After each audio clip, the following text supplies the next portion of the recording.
Hello दोस्तों, स्वागत है आपका अपने चैनल एग्जाम इज़ ऑन पे। तो एक बार फिर से मैं हाजिर हूँ एक नए लेक्चर के साथ। कल हम कोई वीडियो अपलोड नहीं कर पाए थे क्योंकि थोड़ा अर्जेंट काम आ गया था, इस वजह से कोई वीडियो अपलोड नहीं हो पाई थी। तो कल की जो भी पेंडिंग वीडियोज़ हैं वो मैं अभी थोड़ी देर बाद अपलोड कर दूंगा, और आज का भी करंट अफेयर्स का मॉड्यूल मैं अपलोड कर दूंगा। तो आप बिल्कुल निश्चिंत रहिए। और वीडियो के लास्ट में देखिए, प्रीवियस वीडियो में एक कन्फ्यूजन हो गया था। जो एग्रीकल्चर सीरीज़ का फर्स्ट पार्ट था लाइव स्टॉक सेंसस, उसमें एक कन्फ्यूजन हो गया था। उसको वीडियो के लास्ट में हम दूर करेंगे। साथ ही साथ मैं हमेशा की तरह आपसे बोलना चाहूँगा कि अगर कोई मैं मिस्टेक करता हूँ तो प्लीज़ आप कमेंट करके उसको सही जरूर करवाइए, क्योंकि इससे अन्य लोगों का फ़ायदा होता है। हालांकि मैं पूरी कोशिश करता हूँ कि कोई मिस्टेक ना होने पाए। देखते हैं पहला क्वेश्चन क्या है। पहला क्वेश्चन है आपका, फर्स्ट एग्रीकल्चर सेंसस किस वर्ष स्टार्ट हुए थे? तो ये स्टार्ट हुए थे 1970 में। आप सभी को याद होगा, फर्स्ट एग्रीकल्चर सेंसस 1971 के दौरान कंडक्ट करवाए गए थे, आपको सभी को याद है। तो स्टार्ट कब हुए थे? 1970 में स्टार्ट हुए थे। तो आप याद रखिएगा, हर बार एग्रीकल्चर आफ्टर 5 ईयर इंडिया में कंडक्ट करवाए देते हैं, स्टार्टिंग बाई 1970। आप सभी को पता है इस बार का जो एग्रीकल्चर था 2015-16 में हुआ था, ये 10th एग्रीकल्चर सेंसस था। कंडक्ट कौन करवाता है आपका? तो department of agriculture cooperation and farmer welfare आपका कंडक्ट करवाता है हर 5 वर्ष में आपका एग्रीकल्चर सेंसस। इस बार का एग्रीकल्चर सेंसस आपका 3 फेजेस में कंडक्ट करवाया गया था। ये एग्रीकल्चर सेंसस आखिर इसका पर्पज़ क्या है या होता क्यों है? तो जो आपके लैंड होल्डिंग्स होती हैं, ऑपरेशनल एरिया होता है, उनको कैलकुलेट किया जाता है। और एग्रीकल्चर सेंसस जो आपका FAO है, फूड एंड एग्रीकल्चर ऑर्गेनाइजेशन, उसके द्वारा एक world census of agriculture conduct करवाया जाता है। उसी के एक पार्ट के तौर पे आपके इंडिया में एग्रीकल्चर सेंसस कंडक्ट करवाया जाता है। तो आप देखिएगा, वर्ल्ड सेंसस ऑफ एग्रीकल्चर ये FAO द्वारा कंडक्ट करवाया जाता है, यानी फूड एंड एग्रीकल्चर ऑर्गेनाइजेशन, जिसका हेडक्वार्टर रोम इटली में है। उसी के एक पार्ट के तौर पे इंडिया में एग्रीकल्चर सेंसस कंडक्ट करवाया जाता है हर 5 वर्ष पे। तो आप सिर्फ इतना याद रखेंगे। इस बार का एग्रीकल्चर सेंसस जो 2015-16 में हुआ था, ये 10th एग्रीकल्चर सेंसस था। नेक्स्ट क्वेश्चन आपको देखते हैं। आपको बताना है, एग्जाम इज ऑन के पास 4.5 हेक्टेयर फार्म लैंड है। आपको बताना है किस कैटेगरी में आता है लैंड होल्डिंग के हिसाब से। तो आप सभी को पता है इस बार की जो एग्रीकल्चर सेंसस थी उसमें फार्मर्स को लैंड होल्डिंग के हिसाब से 5 कैटेगरीज में डिवाइड कर दिया गया था।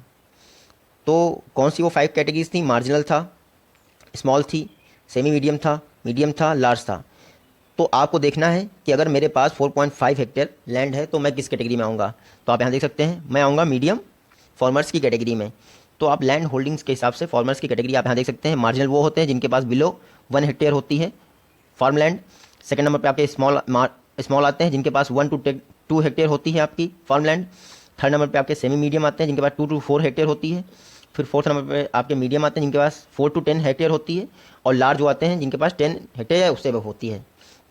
तो आप याद रखिएगा, जो टोटल फार्म लैंड होल्डिंग है उसका 68.52% मार्जिनल फार्मर्स के पास है। तो आप इतना याद रखिएगा, मार्जिनल फार्मर्स के पास टोटल लैंड होल्डिंग का 68.52% है। सेकंड नंबर पे आपका आता है स्मॉल फार्मर्स 17.69%। तो यहाँ आप ग्राफ में देख सकते हैं, इससे आपको याद हो जाएगा। एग्जाम में अगर आपसे पूछें कि टोटल फार्म लैंड होल्डिंग का कितना परसेंट मार्जिनल फार्मर्स के पास है, तो आप यहाँ से देखते उसको टिक कर सकते हैं। मिनिमम है आपका लार्ज फार्मर्स के पास फॉर्म लैंड होल्डिंग के हिसाब से लगभग 0.50 के आसपास है। तो आप याद देखिएगा, अगर मार्जिनल और स्मॉल दोनों को कंबाइन कर दें तो ये लगभग आते हैं आपके 86% के आसपास टोटल फार्म लैंड होल्डिंग का मार्जिनल एंड स्मॉल फार्मर्स के पास होता है। अब बात करते हैं कि फार्म लैंड होल्डिंग के हिसाब से मैक्सिमम फार्म लैंड होल्डिंग किस स्टेट की है। तो यूपी की है आपकी। ऑपरेशनल लैंड होल्डिंग के हिसाब से मैक्सिमम ऑपरेशनल लैंड होल्डिंग कहाँ की है? यूपी की है। तो आप इतना याद रखेंगे। ये मैप में आप यहाँ ग्राफ में सारी चीज़ें इससे रिकॉर्डिंग देख सकते हैं। तो आप बिल्कुल निश्चिंत रहिएगा, आगे हम कवर करेंगे इसको और बेहतर ढंग से। तो अभी आप इतना जान लीजिए कि कैटेगरी वाइज 5 कैटेगरीज में फार्मर्स को डिवाइड किया गया है, 1 से लेकर 10 हेक्टेयर एंड एबव के लिए। मैक्सिमम जो आपके फार्म लैंड होल्डर्स हैं वो मार्जिनल हैं। सेकंड नंबर पे आपके स्मॉल आते हैं, थर्ड नंबर पे आपके सेमी मीडियम आते हैं, और फिर ऐसे ही आगे की तरफ बढ़ते जाते हैं। टोटल फार्म लैंड होल्डिंग का 86% आपके स्मॉल एंड मीडियम फार्मर्स के पास है कंबाइन करके। और total farm land holding maximum किस स्टेट में है? तो वो है आपकी यूपी में। सिर्फ आप इतना याद रखेंगे। नेक्स्ट क्वेश्चन आपको देखते हैं। आपको बताना है कि 9th एग्रीकल्चर सेंसस के अनुसार 2010 में जो कंडक्ट करवाई गई थी उस दौरान average size of land holding कितना था। तो average size of land holding आपका 9th एग्रीकल्चर सेंसस में था 1.15 हेक्टेयर। जो इस बार के एग्रीकल्चर सेंसस यानी 2015-16 में कितना हो गया? 1.08 हेक्टेयर हो गया है। तो आप दोनों याद रखेंगे, परसेंटेज आप यहाँ से कैलकुलेट करके निकाल सकते हैं। आप दोनों के average size of agriculture land holding की वैल्यू याद रखेंगे जो आपका 9th एग्रीकल्चर सेंसस था और 10th एग्रीकल्चर सेंसस हुआ है, उस दौरान आपकी 1.15 हेक्टेयर से घट के 1.08 हेक्टेयर रह गई है आपकी average size of agriculture land holding. ये तो जायज़ है, जब पॉपुलेशन इंक्रीज होगी तो आपका average size of agriculture land holding decrease होगा, तो आप याद रखिएगा। इसके अलावा मैं कुछ और बता देता हूँ आपको। एवरेज जो आपका लैंड होल्डिंग साइज है, आपसे पूछ सकते हैं किस स्टेट में मैक्सिमम है, तो आपके नागालैंड में मैक्सिमम है। नागालैंड में average size of agriculture land holding maximum है, कितना है 1.87 हेक्टेयर। कंट्री का 4.87 हेक्टेयर, मैं 1 पॉइंट बोल गया, तो 4.87 हेक्टेयर। कंट्री का कितना है 1.08 हेक्टेयर है। आप देख सकते हैं कितना बेहतर है नागालैंड में आपका average size of agriculture land holding. वहीं आपसे ये भी पूछ सकते हैं मिनिमम एवरेज साइज किस स्टेट में है, तो आपका केरल में है। केरल में है ऑपरेशनल लैंड होल्डिंग का मिनिमम एवरेज साइज कितना है 0.18 हेक्टेयर, ये है आपका केरल में। तो आप इतना याद रखिएगा, केरल में मिनिमम है और नागालैंड में मैक्सिमम है। ये दोनों वैल्यूज हेक्टेयर में है। कभी कभी आपसे ये भी पूछ सकते हैं यूपी क्योंकि हाईएस्ट पॉपुलेशन है और ऑपरेशनल लैंड होल्डिंग का मैक्सिमम यूपी में है, तो यूपी का भी आपसे पूछ सकते हैं यूपी का average size of agriculture land holding कितना है, तो 0.73 हेक्टेयर है यूपी का, तो आप इतना याद रखेंगे। नेक्स्ट क्वेश्चन आपका देखते हैं। आपको बताना है किस कैटेगरी के फार्मर्स में मैक्सिमम डिक्रीज आया है लैंड होल्डिंग के हिसाब से। तो लैंड होल्डिंग के हिसाब से लार्ज फार्मर्स की संख्या घटी है, आप सभी को पता है। ये पहले 0.70% थे टोटल ऑपरेशनल लैंड होल्डिंग का, अब ये 0.05% बचे हैं। 18% यानी 18% का डिक्रीज आया है। वहीं सबसे ज़्यादा वृद्धि हुई आपकी स्मॉल फार्मर्स में, 13.01% का इंप्रूवमेंट देखने को मिला है आपके स्मॉल फार्मर्स में। लैंड होल्डिंग के हिसाब से अगर परसेंटेज वाइज बात करें, देखिए इंक्रीज या डिक्रीज हमेशा परसेंटेज वाइज ही बात करते हैं, और जब आपको वैल्यू वाइज बात करनी होगी तो वो मैक्सिमम या मिनिमम पूछेंगे कि मैक्सिमम कहाँ पे है या मिनिमम कहाँ पे है। तो आपको पता है मैक्सिमम ऑपरेशनल लैंड होल्डिंग किसकी है, मार्जिनल फार्मर्स की 68% टोटल। इंक्रीज किस में हुआ है, तो स्मॉल फार्मर्स की लैंड होल्डिंग्स में मैक्सिमम इंक्रीज हुआ है, और डिक्रीज कहाँ हुआ है, तो लार्ज फार्मर्स की संख्या में मैक्सिमम डिक्रीज हुआ है। तो आप इतना याद करेंगे। इतनी देर से मैं बोल रहा हूँ ऑपरेशनल होल्डिंग, तो आपको ये भी सोचने को आया होगा कि ऑपरेशनल लैंड होल्डिंग होता क्या है। देखिए कोई एक बंदा हो या फिर अन्य किसी के साथ मिलके एग्रीकल्चर प्रोडक्शन के लिए जो भी लैंड यूज़ की जाती है उसको कहते हैं ऑपरेशनल लैंड होल्डिंग, यानी कि उस पर करंट सिचुएशन में ऑपरेशन चल रहा है एग्रीकल्चर प्रोडक्शन के लिए, तो उसको कहते हैं ऑपरेशनल लैंड होल्डिंग। तो आप इतना याद रखिएगा, मैक्सिमम इंक्रीज हुआ है आपके स्मॉल फार्मर्स की संख्या में और मैक्सिमम डिक्रीज हुआ है आपके लार्ज फार्मर्स की संख्या में। नेक्स्ट क्वेश्चन देखते हैं। आपको बताना है 10th एग्रीकल्चर सेंसस। देखिए प्रीवियस वीडियो में मैंने 9th एग्रीकल्चर सेंसस पूछ लिया था, अब आपका वर्तमान सेंसस पे आ गए हैं। 10th एग्रीकल्चर सेंसस 2015-16 में कंडक्ट करवाए गए। उसके हिसाब से आपको बताना टोटल ऑपरेशनल लैंड होल्डिंग कितनी अवेलेबल है इंडिया में। तो अभी मैंने आपको बताया ऑपरेशनल लैंड होल्डिंग क्या होता है। ऑपरेशनल लैंड होल्डिंग वो होता है जिस पर एक पर्सन या एक से अधिक पर्सन के साथ मिलकर एग्रीकल्चर प्रोडक्शन के लिए उस लैंड होल्डिंग को यूज़ किया जाता हो। तो आप देखेंगे operational land holding. 10th agriculture census के अनुसार इंडिया में लगभग, अगर ग्रॉस फिगर में जाते हैं तो 146 मिलियन हेक्टेयर है, और अगर आप वैल्यू वाइज देखेंगे तो 146.545 मिलियन है। 4.45 को याद रखने की जरूरत नहीं, एग्जाम में इतना डीप नहीं पूछेंगे, लेकिन मैंने आपको बता दिया, अगर पूछ भी लेते हैं तो आपके सबकॉन्शियस माइंड में ये रहेगा। जो आपका पिछली बार सेंसस हुआ था यानी 9th एग्रीकल्चर सेंसस, उस दौरान 138.35 million hectare 35 million land holdings available थी ऑल ओवर कंट्री में। इस बार लैंड होल्डिंग्स की संख्या बढ़ गई है, 5.33% के साथ बढ़ गई है, और ये 146.45 मिलियंस अवेलेबल हो गई इंडिया में। और मैं बता दिया लैंड होल्डिंग्स मतलब लैंड का वो टुकड़ा जिस पर एग्रीकल्चर प्रोडक्शन हो रहा है उनको काउंट कर लेते हैं, वो होती हैं आपकी ऑपरेशनल लैंड होल्डिंग्स। आप इतना याद रखिएगा, मैं एरिया वाइज बात नहीं कर रहा हूँ, ऑपरेशनल लैंड होल्डिंग्स उनको स्पेसिफिकली काउंट कर लिया जाता है, कितनी अवेलेबल है, कितने पे कार्य हो रहा है। तो आप इतना याद रखिएगा, लास्ट टाइम जो आपकी ऑपरेशनल लैंड होल्डिंग्स थी वो 138 मिलियन थी, इस बार के एग्रीकल्चर सेंसस में बढ़ के 146 मिलियन हो गई हैं। टोटल 5.33% का ग्रोथ देखने को मिला है, आप इतना याद रखिएगा। और आपको ये तो पता ही होगा कि जो एग्रीकल्चर का ईयर होता है वो कब से स्टार्ट होता है, वो जून से स्टार्ट होता है आपका, जुलाई से स्टार्ट होता है, जुलाई से स्टार्ट होता है और जून में एंड होता है, जुलाई टू जून होता है, आप इतना याद रखेंगे। किस स्टेट में आपका मैक्सिमम ऑपरेशनल एरिया है according to 10th agriculture census. तो 10th एग्रीकल्चर सेंसस के अनुसार मैक्सिमम ऑपरेशनल एरिया आपका राजस्थान में है।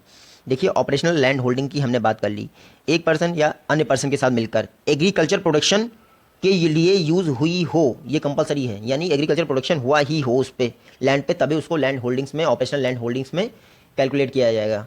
अदरवाइज बात करते हैं ऑपरेशनल एरिया की, तो ऑपरेशनल एरिया वो होते हैं कि उस दौरान, उस ईयर के दौरान कल्टीवेशन और नॉन कल्टीवेशन, यानी कि कल्टीवेट की गई हो चाहे ना कल्टीवेट की गई हो, उन दोनों एरियाज़ को कवर किया जाता है आपके ऑपरेशनल एरिया में, बस इस उम्मीद के साथ कि इस ईयर में कभी भी जो नॉन कल्टिवेटेड है या अनकल्टिवेटेड लैंड है उस पर कल्टिवेशन कभी भी हो सकता है। तो आपके ऑपरेशनल लैंड होल्डिंग में वो होते हैं जिन पे कल्टिवेशन किया गया हो और एग्रीकल्चर प्रोटेक्शन लिया गया हो, और आपके ऑपरेशनल एरिया में वो आते हैं कि उम्मीद के साथ कि इस पे कल्टिवेशन हो सकता है या इस वर्ष में कभी भी कल्टिवेशन कर सकते हैं और एग्रीकल्चर प्रोटेक्शन ले सकते हैं, तो उनको शामिल किया जाता है आपके ऑपरेशनल एरिया में। तो क्वेश्चन में पूछा है कि मैक्सिमम ऑपरेशनल एरिया किस स्टेट में अवेलेबल है, तो राजस्थान में अवेलेबल है। सेकंड नंबर पे आपका महाराष्ट्र आता है, थर्ड नंबर पे आपका उत्तर प्रदेश आता है। तो मैक्सिमम ऑपरेशनल एरिया आपका राजस्थान में अवेलेबल है, आप याद रखिएगा। बात करते हैं अगर टोटल ऑपरेशनल एरिया की, तो लास्ट टाइम आपका 159.59 मिलियन हेक्टेयर था। देखिए वहाँ पे लैंड होल्डिंग्स थी, यानी फार्मर्स को भी हम कैलकुलेट कर रहे थे, तो इसलिए सिर्फ मिलियन या बिलियन में बातें आ रही थी। अब यहाँ पे हेक्टेयर इंक्लूड हो गया क्योंकि हम सिर्फ लैंड की बात कर रहे हैं। तो पिछली बार आपका ऑपरेशनल एरिया 159.59 मिलियन हेक्टेयर था, इस बार ये डिक्रीज़ हो गया है, 157.14 मिलियन हेक्टेयर बचा है। तो डिक्रीज़ हो गया है, आपको पता ही है एग्रीकल्चर लैंड्स को जो है हम लोग कन्वर्ट कर रहे हैं इंडस्ट्रीज़ बनाने के लिए, अन्य किसी पर्पसेज में, ताकि उसका एग्रीकल्चर की बजाय किसी और पर्पज में यूज़ हो सके, इसलिए आपका ऑपरेशनल एग्रीकल्चर एरिया डिक्रीज़ हुआ है। और कितने परसेंट से? 1.53% से डिक्रीज़ हुआ है, आप याद रखिएगा। तो टोटल एरिया पिछली एग्रीकल्चर सेंसस में यानी 9th एग्रीकल्चर सेंसस में 159.59 मिलियन हेक्टेयर था, जो इस बार डिक्रीज़ होकर 157.14 मिलियन हेक्टेयर हो गया है। टोटल 1.53 मिलियन का डिक्रीज़ हुआ है। लेकिन मैक्सिमम आपका ऑपरेशनल एरिया किस स्टेट में है? तो राजस्थान में है, सेकंड आपका महाराष्ट्र में और थर्ड आपका उत्तर प्रदेश है। क्वेश्चन जब भी आप पढ़िएगा तो ऑपरेशनल एरिया पे कॉन्सेंट्रेट कीजिएगा और ऑपरेशनल लैंड होल्डिंग पे कॉन्सेंट्रेट करिएगा। ऑपरेशनल एरिया आपका हेक्टेयर में डिनोट करेंगे और जो ऑपरेशनल लैंड होल्डिंग्स होंगी उनको डायरेक्टली ऐसे ही डिनोट करेंगे विदाउट हेक्टेयर या एकड़ की। नेक्स्ट क्वेश्चन आपका देखते हैं। ये पिछले क्वेश्चन में एक फैक्ट और इंक्लूड कर लीजिएगा, आपका जो ऑपरेशनल एरिया है उसमें फीमेल्स के लिए भी अलग से इन्होंने बताया है कि टोटल ऑपरेशनल एरिया का फीमेल पार्टिसिपेशन रेट जो आपका 10.36% था last time. Total operational area का फीमेल्स के पास 10.36% ही था पिछले सेंसस में, इस बार 11.72% हो गया है टोटल ऑपरेशनल एरिया का महिलाओं के पास। तो आप इतना रखेंगे, पिछली बार टोटल ऑपरेशनल एरिया का 10.36% महिलाओं के पास था और इस बार बढ़ के वो 11.72% हो गया है टोटल ऑपरेशनल एरिया का महिलाओं के पास। नेक्स्ट क्वेश्चन देखते हैं, आपको बताना है ऑपरेशनल लैंड होल्डिंग हम लोग बात कर चुके हैं। आप पूछ रहा है कि किस स्टेट में मैक्सिमम ऑपरेशनल लैंड होल्डिंग है अकॉर्डिंग टू न्यू सेंसस, यानी कि जो नए एग्रीकल्चर सेंसस हैं उनके अनुसार किस स्टेट में मैक्सिमम ऑपरेशनल होल्डिंग्स अवेलेबल हैं। तो यूपी में टोटल लैंड होल्डिंग्स का मैक्सिमम आपका यूपी में अवेलेबल है, 23.8 मिलियन है ये, ठीक है। तो आप याद रखिएगा टोटल लैंड होल्डिंग्स का 23.8 मिलियंस आपके यूपी में अवेलेबल है। सेकंड नंबर पे आपका बिहार आता है और थर्ड नंबर पे आपका महाराष्ट्र आता है, आप इतना याद रखिएगा। हिंदी में कह सकते हैं सर्वाधिक जोतों की संख्या वाला राज्य यूपी है, तो आप इतना ही याद रखिएगा। और बाकी हमने तीनों बता दिए, तो आप देख लीजिएगा। नेक्स्ट क्वेश्चन आपको देखते हैं, आपको बताना है किस स्टेट में मैक्सिमम इंक्रीज हुआ है ऑपरेशनल लैंड होल्डिंग्स में। तो हम देख लेते हैं, नए एग्रीकल्चर सेंसस के अनुसार मैक्सिमम इंक्रीज हुआ है ऑपरेशनल लैंड होल्डिंग्स में आपका एमपी में 12.75% का इंक्रीज हुआ है ऑपरेशनल लैंड होल्डिंग्स में। सेकंड नंबर पे आपका आंध्र प्रदेश आता है, तो आप इतना याद रखिएगा। थर्ड नंबर पे आपका राजस्थान आता है। और अगर आपसे पूछ लें कि ऑपरेशनल लैंड होल्डिंग्स में मैक्सिमम डिक्रीज कहाँ हुआ है, तो गोवा में हुआ है ऑपरेशनल लैंड होल्डिंग्स में मैक्सिमम डिक्रीज, यानी लोग वहाँ खेती करना छोड़ दे रहे हैं, किसी और काम में संलग्न हो रहे हैं। तो 28% के आसपास गोवा में डिक्रीज हुआ है। फिर आपसे ये भी पूछ सकते हैं मिनिमम ऑपरेशनल लैंड होल्डिंग में डिक्रीज कहाँ हुआ है, तो वो मणिपुर में हुआ है 0.08%, यानी मणिपुर के लोग अभी भी खेती पे ही डिपेंडेंट है मोस्टली। तो आपका मैंने बता दिया ऑपरेशनल लैंड होल्डिंग में मैक्सिमम इंक्रीज कहाँ हुआ है, एमपी में हुआ है। सेकंड नंबर पर आपका आंध्र प्रदेश है। ऑपरेशनल लैंड होल्डिंग्स में मैक्सिमम डिक्रीज कहाँ हुआ है, तो गोवा में हुआ है। अब बात करते हैं फीमेल्स की। फीमेल्स की हर जगह ज़रूरत है हमें। हमने ऑपरेशनल एरिया में बात कर ली कि टोटल ऑपरेशनल एरिया का इंक्रीज़ हुआ है फीमेल्स की पार्टिसिपेशन में। जो पहले टोटल ऑपरेशनल एरिया का 10% के आसपास था फीमेल्स के पास, अब वो 11% हो गया है, यानी ऑपरेशनल एरिया वृद्धि हुई है फीमेल्स के पास। अब बात करते हैं ऑपरेशनल लैंड होल्डिंग्स की। तो टोटल ऑपरेशनल लैंड होल्डिंग्स में फीमेल्स का पार्टिसिपेशन इंक्रीज़ हुआ है, जो आपका 2010-11 में आपका 12.79% था। टोटल ऑपरेशनल लैंड होल्डिंग का फीमेल के पास कितना था, 12.79% था। इस बार बढ़ के वो 13.96% हो गया है, यानी टोटल ऑपरेशनल लैंड होल्डिंग का 13.96% भाग फीमेल्स के पास है, जो पिछली बार मात्र 12.79% था। यानी कि एग्रीकल्चर में आपकी फीमेल का पार्टिसिपेशन बढ़ रहा है ऑपरेशनल एरिया के हिसाब से भी और ऑपरेशनल लैंड होल्डिंग्स के हिसाब से भी। तो आप इतना याद रखेंगे। नेक्स्ट क्वेश्चन आपको देखते हैं, आपको बताना है कि एससी पॉपुलेशन के द्वारा टोटल ऑपरेशनल लैंड होल्डिंग का कितना परसेंट कवर किया जाता है? तो एससी पॉपुलेशन के द्वारा 11.84% टोटल ऑपरेशनल लैंड होल्डिंग का कवर किया जाता है। तो आप इतना याद रखेंगे। अगर यही आपसे पूछ ले कि टोटल ऑपरेशनल एरिया का कितना परसेंट कवर किया जाता है, तो वो हो जाएगा आपका 8.545%। सॉरी, ये 8.54% है। तो हमने ऑपरेशनल लैंड होल्डिंग देख लिया 11.8%, टोटल ऑपरेशनल लैंड होल्डिंग का 11.84% एससी पॉपुलेशन के द्वारा कवर किया जाता है। अगर टोटल ऑपरेशनल एरिया की बात करें तो टोटल ऑपरेशनल एरिया का 8.54% एससी पॉपुलेशन के द्वारा कवर किया जाता है। तो ऑपरेशनल एरिया और ऑपरेशनल लैंड होल्डिंग हमने दोनों देख ली। अब एसटी पॉपुलेशन के लिए भी अभी देख लेते हैं। टोटल ऑपरेशनल लैंड होल्डिंग का 8.65% आपके एसटी पॉपुलेशन के द्वारा कवर किया जाता है। अगर वही टोटल ऑपरेशनल एरिया की बात करें तो टोटल ऑपरेशनल एरिया का 7.27% एसटी पॉपुलेशन के द्वारा कवर किया जाता है। तो ऑपरेशनल लैंड होल्डिंग्स और ऑपरेशनल एरिया दोनों के लिए मैंने बता दिया आपको एससी एसटी पॉपुलेशन का। अगर आपको नहीं पता था तो आप नोट कर लेंगे। नेक्स्ट क्वेश्चन आपको देखते हैं। आपको बताना है एग्रीकल्चर सेंसस 10 के अनुसार, जो आपका नया एग्रीकल्चर सेंसस हुआ है 2015-16 में, इसमें एक टर्म यूज़ किया गया है कि 88.08% ऑफ ऑपरेशनल लैंड होल्डिंग्स, यानी जिसपे जो लैंड एग्रीकल्चर प्रोडक्शन के लिए यूज़ की गई है उसका 88% कितने राज्यों से ही प्राप्त होता है हमें? तो 14 स्टेट हैं इस बार के, हर जगह परसेंटेज यूज़ कर रहा हूँ। 14 स्टेट हैं जहाँ पे टोटल ऑपरेशनल लैंड होल्डिंग का 88% आता है, यानी out of 28 state and 9 UTs. आप देख सकते हैं 14 स्टेट से ही हम 88% ऑपरेशनल लैंड होल्डिंग्स प्राप्त कर लेते हैं। तो आप याद रखिएगा 88% लैंड होल्डिंग्स इन्हीं 14 स्टेट्स में अवेलेबल हैं। और प्रीवियस वीडियो का अब एक फैक्ट इसमें हम लोग देख लेते हैं जो छूट गया था। प्रीवियस वीडियो का फैक्ट ये था, देखिए कन्फ्यूजन क्रिएट हो गया था वहाँ पे। जो एग्रीकल्चर वेबसाइट है आप उस पर बता रहा है कि लाइव स्टॉक सेंसस में 5.8% की ग्रोथ हुई है। मैंने और सारी मीडिया रिपोर्ट्स में मैं आपको बताया 5.6% की एग्रीकल्चर सेंसस में ग्रोथ हुई है। अब इसको सही कैसे करते हैं? सही मतलब देखिए सही तो यही है आपका 5.6%। ये सही कैसे है, ये कैसे बताया जाए? तो जो आपका लाइव स्टॉक सेंसस होता है उसमें मोस्टली 5 स्पीसीज़ को या 5 कैटेगरी को ही शामिल किया जाता है। आपका कैटल, बुफेलो, आपकी सीप्स हो गई या फिर गोट हो गई और पिग्स, इनको ही आपके लाइव स्टॉक सेंसस में 100% इंक्लूड किया जाता है। आपकी पोल्ट्री हुई या आपके गधे हुए, घोड़े हुए, इनको पार्सली ही इंक्लूड किया जाता है। इसीलिए आपका 5.6% ही ग्रोथ दिखा रहा है, आपका 5.8% ग्रोथ नहीं दिखा रहा है। अब जब मैंने ये बोल दिया तो लोग आप ये पूछेंगे कि सर ये गधे घोड़े इनमें तो बहुत ज़्यादा डिक्रीज़ हुआ है, 60% के आसपास डिक्रीज़ हुआ है, तो पॉपुलेशन जो है डिक्रीज़ होनी चाहिए, ये इंक्रीज़ क्यों हो रही है वहाँ की रिपोर्ट में? तो मैं बता देता हूँ आपको इंक्रीज़ क्यों हो रही है। देखिए मैंने जब आपको पढ़ाया था तो बताया था कि मैक्सिमम लाइव स्टॉक पॉपुलेशन में किस में मैक्सिमम ग्रोथ देखी गई है, तो मैंने आपको बताया था सीप्स में। सीप्स की पॉपुलेशन में मैक्सिमम ग्रोथ देखी गई है 14% के आसपास, और पिग्स की पॉपुलेशन में मिनिमम मतलब डिक्रीज देखा गया है 12% के आसपास। अगर मेरे को उस समय इंक्लूड करना था, मैंने पोल्ट्री क्यों नहीं बोला? पोल्ट्री में तो बहुत ग्रोथ देखी गई है आपकी, पोल्ट्री को इंक्लूड ही नहीं किया मैंने। 16% के आसपास ग्रोथ देखी गई है, 16% के आसपास। तो पोल्ट्री को इंक्लूड इसलिए नहीं किया क्योंकि एग्रीकल्चर जो आपका लाइव स्टॉक सेंसस होता है उसमें खुद ही वो लोग पोल्ट्री को इंक्लूड नहीं कर रहे हैं, तो मैं क्यों इंक्लूड करूँ? पोल्ट्री की टोटल पॉपुलेशन 8 मिलियन के ऊपर भी है, 8 मिलियन के ऊपर है। आप देखिए 80 लाख पोल्ट्री अवेलेबल है इंडिया में। अगर आप गधे घोड़े इनकी बात करें तो ये मैक्सिमम अगर आपके होंगे तो 4 लाख के आसपास। कहाँ 80 लाख है, आपका 4 लाख है। अगर 80 लाख में 16% का इंक्रीज़ हुआ है, आप देखिए 80 लैक्स में 16% का इंक्रीज़ हुआ है, और यहाँ आपका मैं मान लेता हूँ चलिए डिक्रीज़ ही हो रहा है, यहाँ पे एवरेज मान लेते हैं 40% का डिक्रीज़ हुआ है आपका 4 लैक्स में। तो 16 इंटू 8 करिए आप, 16 इंटू 8 कितना हो जाएगा आपका? 128 हो जाएगा, 128। और यहाँ पे 4% कितना हो रहा है? 16।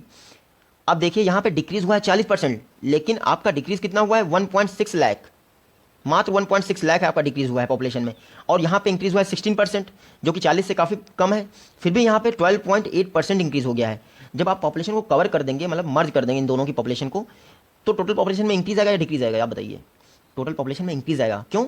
क्योंकि ये तो आपका 1.6 लाख, तो इसमें 12.8 लाख से माइनस करेंगे तब भी आपका इंक्रीज तो आ ही रहा है ना, 11 लाख के आसपास आपका इंक्रीज ही आएगा। इसीलिए जो आपका लाइव स्टॉक सेंसस है वहाँ पे वो 5.8% दिखा रहा है, यानी 0.2% का इंक्रीज ही दिखा रहा है गधे, घोड़े, पोल्ट्री और म्यूल्स को इंक्लूड करने के बाद। क्योंकि पोल्ट्री की पॉपुलेशन अकेली सबसे मिला दो तो सबकी 2 गुनी है, तो पोल्ट्री पॉपुलेशन को भी इंक्लूड करेंगे आप, तभी तो आप मिलाएंगे। तो इसीलिए वहाँ पे जो है इंक्रीज ही दिखा रहा है आपकी पोल्ट्री पॉपुलेशन, गधों की पॉपुलेशन, इनको सबको इंक्लूड करने के बाद। हालांकि आपको वो सब इंक्लूड नहीं करना है, आप अभी भी, मैं तो बोल रहा हूँ, कंफ्यूज मत होइए। आपको सिर्फ इतना याद रखना है कि टोटल लाइव स्टॉक सेंसस में 5.6% का इंक्रीज हुआ है, जिसमें मैक्सिमम भेड़ों में हुआ है आपका 14% और मैक्सिमम डिक्रीज हुआ है आपका पिक्स में। मैंने तभी आपको बताया था कि अगर आप गधे ऑप्शन में दिए हो तभी टिक करेंगे, नहीं तो नहीं टिक करेंगे। टोटल 5 स्पीसीज होती हैं आपकी, cattle, buffalo, sheeps, goat and pigs. इनको ही लाइव स्टॉक सेंसस में कवर किया जाता है और उनकी अगर पॉपुलेशन बात करें तो 5.6% के अनुसार इंक्रीज हुई है, आप याद रखिएगा। मिलते हैं आपसे अपनी नेक्स्ट वीडियो में, तब तक के लिए टेक केयर, गुड बाय, जय हिंद।